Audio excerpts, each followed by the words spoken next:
Good morning mga mate. Meron pa akong i-share po sa inyo sa umagang ito. Magandang umaga po sa inyong lahat. Ito po ay bagong gawa ko na complete cord. Complete cord po, kaya tinawag ko pong complete cord. Gawa ng ito po ay kumpleto na. Manok na lang po ang kulang, may bakal siya. Then, ito po ay sa umagang ito, ihatid ko po ito sa ating classmate sa ating libangan. Pero bago ko ihatid, ay i-share ko po sa inyo. Ang paggawa natin mate ng ating mga tali ay ito po, hindi ko po tinitipid. Nilalagyan ko po ng remache. Ayan, para po may hawakan po kayo at saka hindi po siya mapupunit sa katagalan. Kasi kung wala pong pangdepensa, kagaya po ng rematching ito, ay lalo pat maiksi po yung hawakan dito, ay mapupunit po yan, hindi magtagal.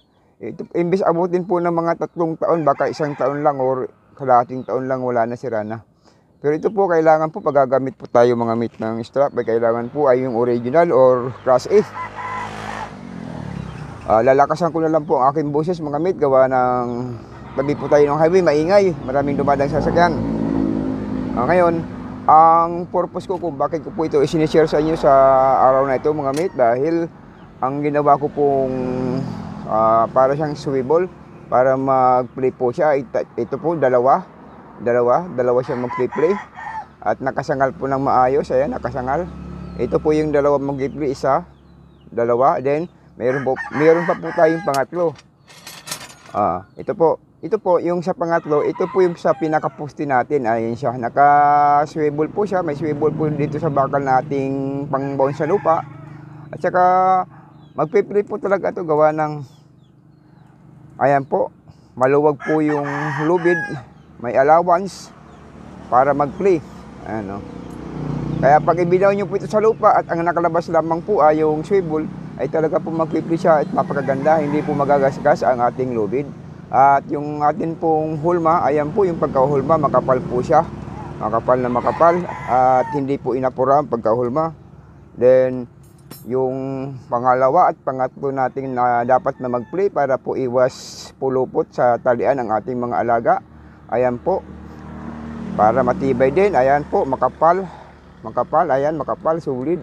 Ayan, makapal, kabilaan. Ayan, ngayon ito po ay pagbubuksan po natin, dito po natin nahawakan, gawa ng may hawakan naman po tayong inilaan. Ayan, medyo mahigpit po siya, hindi na kailangan yung stopper dito para hindi bumuka. Ito po ay hindi na kailangan yung stopper dahil ito po ay talagang dinisenyo, nakadesign po para hindi kailangan bubuka, para po hindi makawala ang ating mga tinali. Ayan po. Napakaganda, kahit na po gawang luka lang po ang ating mga tali, ay pinipilit naman po nating mapaganda at mapaayos po ang paggagawa. Para kahit na hindi po imported ang ating tali, ang tali po natin ay matibay. Ayan. Basta maayos po ang paggagawa. Ayan. Ito po, solid din po. Ayan. Solid ang pagkahulma.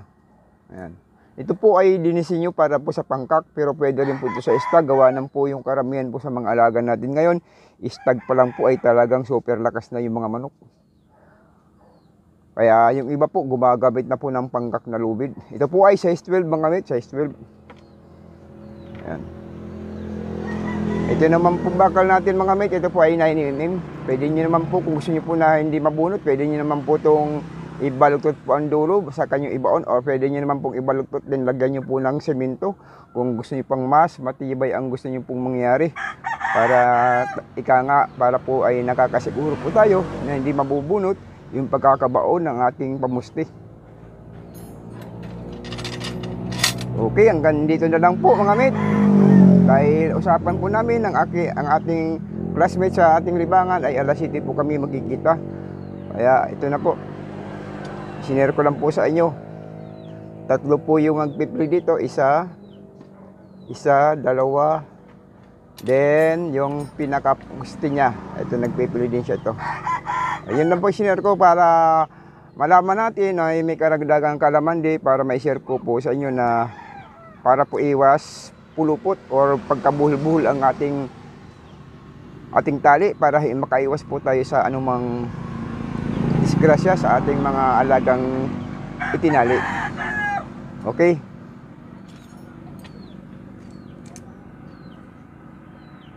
Okay po, paalam at ingat po kayo lagi mga mate.